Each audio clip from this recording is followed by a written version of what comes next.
Hello everyone, so welcome back to my channel and I am Garvit with the new topic of class 12 NCERT chapter 1 Cold War era.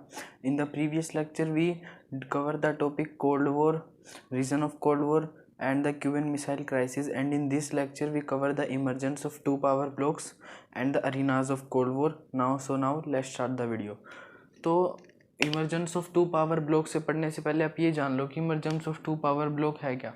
Emergence of two power block है क्या, देखो emergence मतलब होता है emergency, power मतलब होता है शक्ति, ब्लॉक्स मतलब होता है ग्रुप्स। दो ग्रुप्स मतलब यानी दो ग्रुप्स, दो शक्ति वाले महाशक्ति के ग्रुप्स के बीच में एक इमरजेंसी पैदा हो जाना। कौन से वो दो ग्रुप्स हैं? अभी हम यूएस एंड यूएसएसआर के बारे में पढ़ रहे हैं, तो कौन से ग्रुप्स है हमारी? US and USSR. जैसे जैसे WW2 यानी वर्ल्ड वॉर 2 ख़त्म हो रहा था, अमेरिका और सोवियत यूनियन दो पार्ट्स में, दो ग्रुप्स में डिवाइड हुए, दो ब्लॉक्स में। पहला जो पार्टीशन था वो स्टार्ट हुआ यूरोप में, जो ईस्टर्न यूरोप था वो सोवियत यूनियन में कन्वर्ट हुआ, जिसको सेकेंड वर्ल्ड भी कहते हैं, ठीक है। अब जो स्मॉलर स्टेट थे, जो मतलब यूएसएसआर था, वो बहुत ही छोटी छोटी कंट्रीज़ को मिलके एक बड़ा वो बना था। तो जो उसके जो स्टेट्स थे यानी जो छोटी कंट्रीज़ थी, वो सुपर पावर को वो कर रहे थे, क्या कहते हैं, सपोर्ट कर रहे थे प्रोटेक्शन में, वेपन में, इकोनॉमिक एड में। लेकिन सुपर पावर को सपोर्ट चाहिए था इन स्टेट से क्रिटिकल रिसोर्सेज में, टेरिटरी टू लॉन्च वेपन। उन्हें उन स्टेट्स की ज़रूरत थी, उन्हें उनकी जगह चाहिए थी ताकि वहाँ से वो अपने वेपन लॉन्च कर सकें, वो चाहिए था, और इकोनॉमिक सपोर्ट की ज़रूरत थी। तो अमेरिका ने क्या करा, वेस्टर्न अलायंस बनाया जिसका नाम है NATO, North Atlantic Treaty Organization. ये ना इंपॉर्टेंट है, ये कर लेना। जो कब बना? ये अप्रैल 1949 में। अब हमने नेटो तक पढ़ लिया है, अब थोड़े से और पॉइंट्स है, एक बार वो भी देख लेते हैं। नेटो जो था वो 12 स्टेट से मिलकर बना था, यानी 12 छोटी कंट्रीज से मिलकर बना था। और इनका ऑब्जेक्टिव क्या था कि अगर इनमें से 12 में से किसी के एक पर भी अटैक हुआ यूरोप में या नॉर्थ अमेरिका में, अगर इन 12 में से किसी एक पर भी अटैक हुआ तो ये समझेंगे कि हम 12 के ऊपर अटैक हुआ है और हम इन सब का मिलकर जवाब देंगे। तो नेटो का असली ऑब्जेक्टिव ये था। उसके बाद क्या हुआ, जो सोवियत यूनियन था उन्होंने भी अपना ईस्टर्न अलायंस बनाया जिसे नाम दिया गया वॉर्सो पैक्ट। कब बना था ये? 1995 में।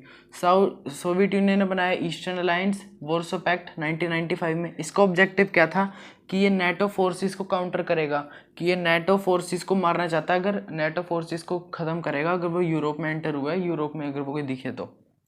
उसके बाद ईस्ट में, साउथ ईस्ट एशिया और वेस्ट एशिया में यूएस ने एक और सिस्टम बनाया जिसका नाम दिया गया सीएटो, जिसकी फुल फॉर्म क्या है? South East Asian Treaty Organization, और सेंटो, सेंट्रल ट्रीटी ऑर्गेनाइजेशन।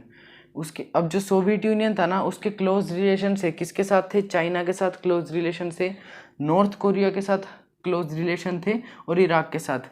यानी जो सोवियत यूनियन था वो डायरेक्टली और इनडायरेक्टली, मतलब डायरेक्टली लगा लो आप, चाइना, नॉर्थ कोरिया और इराक की हेल्प ले सकता था क्योंकि इसके साथ इसके अच्छे रिलेशन थे, पास की कंट्रीज थी, तो बिगाड़ तो वैसे भी नहीं सकते थे। तो emergence of two power blocks हमने अपना पढ़ लिया। तो चलो अब एक बार हम अरीनाज ऑफ कोल्ड वॉर में, आप अरीनाज ऑफ कोल्ड वॉर देख लो। तो जब कोल्ड वॉर था उसने कुछ शूटिंग वॉर को भी लीड करा था, मतलब कोल्ड वॉर की वजह से कुछ शूटिंग वॉर भी हमें कहीं देखने को मिली थी, लेकिन इसने और कोल्ड वॉर की टेंशन को नहीं बढ़ाया। यानी जो कोल्ड वॉर था उसने कहीं, उसकी वजह से हमें कहीं शूटिंग भी देखनी पड़ी, कहीं मतलब कुछ वॉर में शूटिंग भी देखनी पड़ी, लेकिन इससे क्या हुआ, कोई कोल्ड वॉर का कहीं और कोई टेंशन नहीं पड़ा। तो कहाँ पे हमें अपनी शूटिंग देखनी पड़ी, मतलब वॉर जो हमें गोलीबारी चली थी कुछ जगह पे, कहाँ चली थी वो?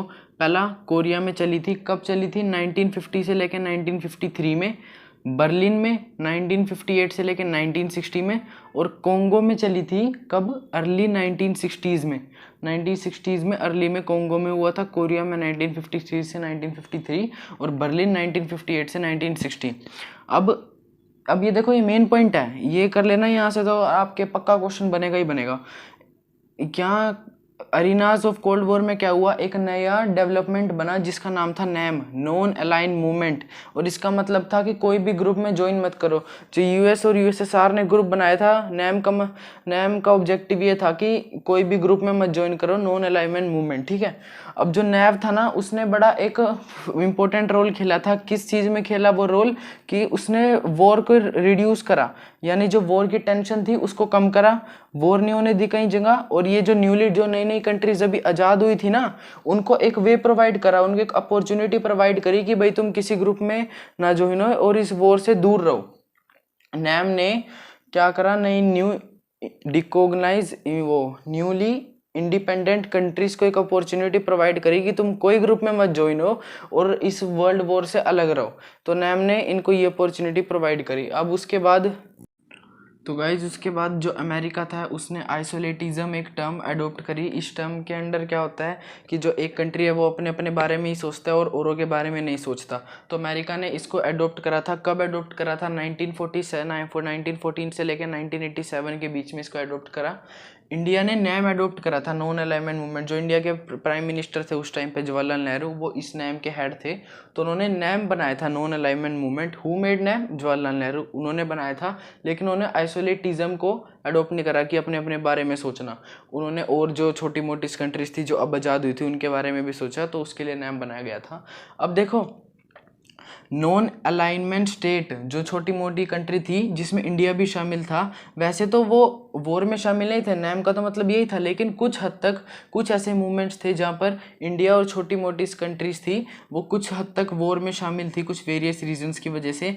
लेकिन शामिल होने के साथ साथ उन्होंने प्रिवेंट भी करा, उन्होंने इस चीज़ के ऊपर भी काम करा कि हम वर्ल्ड में वॉर ना होने दें और जो जो अभी देश ने अभी आज़ादी पाई है वो इस सबसे दूर रहे और अपनी जो फ्रीडम है उसको वो कर सके, इंजॉय कर सके। तो गाइज आज हमने हरीनाज ऑफ कोल्ड वॉर एक तो हमने ये कवर करा है टॉपिक, और साथ में हमने emergence of 2 power block cover करा है। थोड़ी राइटिंग का इशू आओ वो तो हम धीरे धीरे वीडियो के साथ साथ क्वालिटी और राइटिंग इंप्रूव करते रहेंगे। अगर वीडियो पसंद आए तो वीडियो को लाइक करें, चैनल सब्सक्राइब कर देना, बेल आइकन दबा देना ताकि अगली वीडियोस जो भी हम आएगी चैप्टर के ऊपर या कोई भी टॉपिक के ऊपर वो आपको उसके लेटेस्ट अपडेट्स मिलते रहे। तो वीडियो को भी ज़्यादा से ज़्यादा भी शेयर कर देना और चैनल सब्सक्राइब कर देना।